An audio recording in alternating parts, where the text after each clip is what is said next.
तो उन्हें भी इसमें 3 साल का एक्सपीरियंस चाहिए होगा। टोटल 1068 पोस्टें हैं, काफ़ी ज़्यादा पोस्टें हैं, बहुत अच्छी वैकेंसीज हैं जो कि निकाली गई हैं। जिन लोगों ने कोरोना के टाइम पे, कोविड के टाइम पे काम किया था, उन लोगों को क्या दिया जाएगा, वहाँ पे एडवांटेज दिया जाएगा। बिहार स्वास्थ्य विभाग के द्वारा एक नोटिफिकेशन जारी किया गया है जिसमें लैब टेक्नीशियंस वालों के लिए 1075 पोस्टें जारी की गई हैं। तो आज हम इस वीडियो में बात करेंगे कि लैब टेक्नीशियन वालों के लिए क्या क्या क्वालिफिकेशन होनी चाहिए, कौन कौन कैंडिडेट हैं जो इसके लिए एलिजिबल होंगे, साथ में सैलरी क्या रहेगी और फॉर्म कब से स्टार्ट होने वाले हैं। इस वीडियो में हम इसकी पूरी चर्चा करेंगे। तो स्टूडेंट्स, ऐसे ही और इन्फॉर्मेशंस के लिए साथ साथ में आपको जो भी पीडीएफ होंगे किसी भी एग्जाम से रिलेटेड, वो आपको हमारी टेलीग्राम चैनल सुदर्शन पैरामेडिकल पर अवेलेबल करा दिए जाएंगे। तो आप लोग जिन्होंने ज्वाइन नहीं किया हो टेलीग्राम चैनल को जाकर के ज्वाइन कर लें।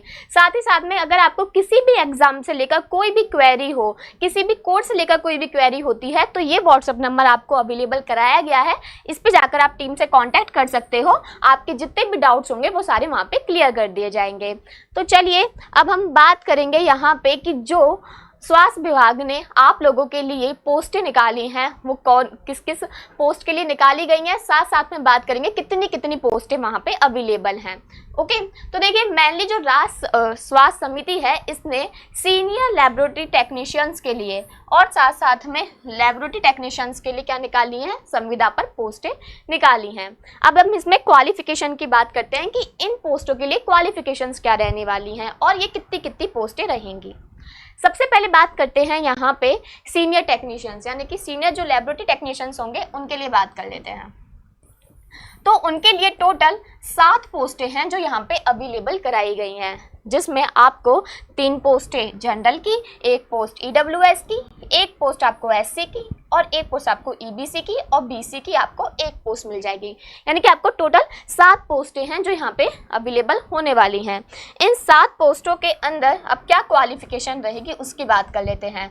तो देखो, अगर जो भी तैयारी सीनियर लेबोरेटरी टेक्नीशियंस की कर रहे हैं उनको एमएससी जो है वो उनके फील्ड में अवेलेबल होनी चाहिए, यानी कि उनको किसी ना किसी सब्जेक्ट में एमएससी उनके पास होना चाहिए। अब एमएससी मेडिकल माइक्रोबायोलॉजी में हो सकता है या फिर उनके पास जनरल बायोलॉजी में हो सकता है, बायोटेक्नोलॉजी में हो सकता है। अब इसमें क्या हो सकता है, आप इसमें आपको डीएमएलटी होगी आपके पास में, ठीक है। तो डीएमएलटी के साथ साथ आपके पास में क्या होनी चाहिए, एमएससी की डिग्री होनी चाहिए। इसके अलावा साथ ही साथ में यहाँ पे और 2 साल का एक्सपीरियंस मांगा गया है टीबी में, ठीक है। तो टीबी लेबोरेटरी टेस्ट में आपका 2 साल का एक्सपीरियंस भी साथ में मांगा गया है। तो आपको यहाँ पे एमएससी भी मांगी गई है, साथ साथ में 2 साल का आपको यहाँ पे टीबी टेस्ट में भी आपका एक्सपीरियंस होना चाहिए, वर्क एक्सपीरियंस। ओके, इसके अलावा इसकी एक और यहाँ पे क्वालिफिकेशन बताई गई है। एक तो ये क्वालिफिकेशन हो गई, साथ साथ में आपने या तो बीएससी, ठीक है, माइक्रोबायोलॉजी, बायोटेक्नोलॉजी या फिर biochemistry, chemistry, life science, botany या फिर जूलॉजी, लेकिन उसके साथ साथ में आपके पास में डीएमएलटी कंपल्शन होना चाहिए, ठीक है। डीएमएलटी कंपल्शन होना चाहिए, यानी कि जिन्होंने लैब में डिप्लोमा कर रखा होगा, अब उनके बीएससी चाहे बॉटनी से हो रखी हो या फिर जूलॉजी से, लाइफ साइंस से, बायोकेमिस्ट्री से, माइक्रोबायोलॉजी से हो रखी होगी, वो भी इस पोस्ट के लिए अवेलेबल होंगे। लेकिन साथ साथ में उन्हें भी इसमें लगभग 3 साल का क्या चाहिए होगा, एक्सपीरियंस चाहिए होगा, ठीक है। तो उन्हें भी इसमें 3 साल का एक्सपीरियंस चाहिए होगा। तो ये है यहाँ पे, अगर आप सीनियर लेबोरेटरी टेक्नीशियंस की पोस्ट के लिए अप्लाई करते हो, एप्लीकेबल हो, तो ये आपकी यहाँ पे क्वालिफिकेशंस रहने वाली हैं और पोस्टें आपको यहाँ पे 7 देखने को मिलेंगी। चलिए अब नेक्स्ट बात करते हैं यहाँ पे लेबोरेटरी टेक्नीशियंस के लिए। अब यहाँ पे क्या है, डिफरेंट डिपार्टमेंट्स हैं, उनके अंदर पोस्टें आई हैं, ठीक है। तो जैसे कि डिपार्टमेंट एनटीपी है, ठीक है, एनपीपीसीएफ है, एनआईडीडीसीपी है, इतने सारे डिपार्टमेंट है, ब्लड बैंक है, आरटीपीसीआर है, एसडब्ल्यूसी, एनयूएचएम। तो ये टोटल आपको इतने सारे डिपार्टमेंट है और इन सब में आपकी लगभग, अगर मैं काउंट करूं तो टोटल आपको यहाँ पे 1068 पोस्ट देखने के लिए मिलती हैं, ठीक है। तो 1068 पोस्ट सिर्फ और सिर्फ लेबोरेटरी टेक्नीशियंस के लिए और सीनियर्स के लिए 7 पोस्टें अवेलेबल कराई गई हैं। और यहाँ पे आपको ये जो पीडीएफ है इसमें सब बताया गया है कि ईडब्ल्यूएस में कितनी पोस्टें हैं, बीसी में कितनी है, तो ये सब आप टेलीग्राम पे जाकर के देख सकते हो। ओके, साथ साथ में यहाँ पे आपको अब यहाँ पे क्वालिफिकेशन क्या बताई गई है कि आपके पास क्या होना चाहिए, 10+2 पीसीबी होना चाहिए, ठीक है। फिजिक्स, केमिस्ट्री और बायोलॉजी के साथ। साथ साथ में आपको यहाँ पे आपके पास होना चाहिए BMLT या फिर आपके पास होना चाहिए DMLT, वो भी एक ऑथराइज्ड से, ठीक है, ऑथराइज्ड इंस्टीट्यूट से आपने BMLT या DMLT कर रखा होगा और आपके साथ साथ में 12th चाहिए होगी PCB से। ये यहाँ पे क्वालिफिकेशन बताई गई है लेबोरेटरी टेक्नीशियंस के लिए। टोटल 1068 पोस्टें हैं, काफ़ी ज़्यादा पोस्टें हैं, बहुत अच्छी वैकेंसीज हैं जो कि निकाली गई हैं। तो ये तो बात हो गई आपकी कि कौन कौन सी पोस्टें हैं। अब बात करते हैं कि एप्लीकेशन फॉर्म कब से स्टार्ट हो रहे हैं। तो देखो, फॉर्म की जो स्टार्टिंग डेट है वो है 1 सितंबर। 1 सितंबर में सुबह 10 बजे से आपके ये फॉर्म स्टार्ट हो जाएंगे और इसकी जो आपको लास्ट डेट है भरने की इस फॉर्म को, वो आपकी 15 सितंबर है, ठीक है। 15 सितंबर 6 PM तक आपकी ये जो फॉर्म है ये कम्प्लीटली भर जाएंगे। ट्राई करना 13-14 को ही भर दो, 15 को प्रॉब्लम नहीं हो, ओके। तो ये आपकी फॉर्म फिलिंग डेट रहने वाली है। इसके बाद में हम बात करते हैं फॉर्म फीस की। हर किसी के लिए जो फॉर्म फीस है वो अलग अलग डिसाइड की गई है। जैसे कि बात करते हैं सबसे पहले कि जो भी सामान्य वर्ग से हैं, पिछड़े वर्ग से हैं या फिर अत्यंत पिछड़ा वर्ग है या फिर आर्थिक रूप से कमजोर है, उनके लिए 500 है, ठीक है। तो जनरल्स के लिए, EBC के लिए, BC के लिए 500 है। इसके अलावा SC ST, ठीक है, उनके लिए अगर वो बिहार राज्य के, यानी कि अगर वो क्या है, बिहार स्टेट के स्थायी निवासी हैं, उनके लिए 125 रखी गई है शुल्क फिक्स। इसके अलावा जो भी रिजर्व्ड या फिर अनरिजर्व्ड फीमेल्स कैंडिडेट होंगी जो बिहार राज्य की होंगी, उनके लिए भी 125 रखी गई है। यानी कि जो बिहार स्टेट के SC ST हैं, फीमेल कैंडिडेट्स जो होंगी, उनके लिए 125 रखी गई है, ठीक है। इसके अलावा जो भी अब बिहार स्टेट के बाहर अगर कोई भी अदर स्टेट से को भरते हैं फॉर्म को, तो उनके लिए, उन कैंडिडेट्स के लिए है होगी 500। अब वो किसी भी ग्रुप के क्यों नहीं हो, किसी भी कैटेगरी के क्यों नहीं हो, SC ST जनरल सब वहाँ पे एज अ जनरल ही काउंट होंगे, तो सबके लिए जो फीस है वो वहाँ पे 500 ही रखी गई है। साथ साथ में बस यहाँ पे एक चीज़ और है कि जो दिव्यांग अभ्यर्थी हैं, ठीक है, 40% है या फिर उससे ज़्यादा है, तो उसके लिए कितनी रखी गई है, 125 रखी गई है, ठीक है। तो फीस जो है वो कुछ इस तरीके से है। तो अगर आप अदर स्टेट से हो तो आपको 500 फीस वहाँ पे करनी पड़ेगी, लेकिन अगर आप बिहार स्टेट से ही हो तो वहाँ पे आपको 125 ही क्या करनी पड़ेगी, फीस पे करनी पड़ेगी। चलो नेक्स्ट बात करते हैं एग्ज़ाम पैटर्न्स की। अब जैसे कि सबको पता होगा यहाँ पे कि जो एग्ज़ाम पैटर्न है वो CBT बेस्ड होने वाला है, कंप्यूटर बेस्ड आपका यहाँ पे एग्ज़ाम होने वाला है, ठीक है।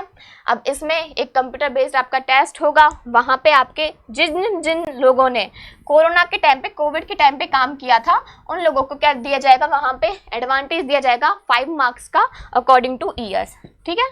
तो उनको क्या दिया जाएगा, 5 मार्क का वहाँ पे बेनिफिट दिया जाएगा और लास्ट जो मार्क्स है वो 20 मार्क्स यहाँ पे रखे गए हैं, ठीक है। तो 20 मार्क्स ज़्यादा उनको नहीं मिलेंगे, 20 मार्क्स उनको लास्ट मिलेंगे।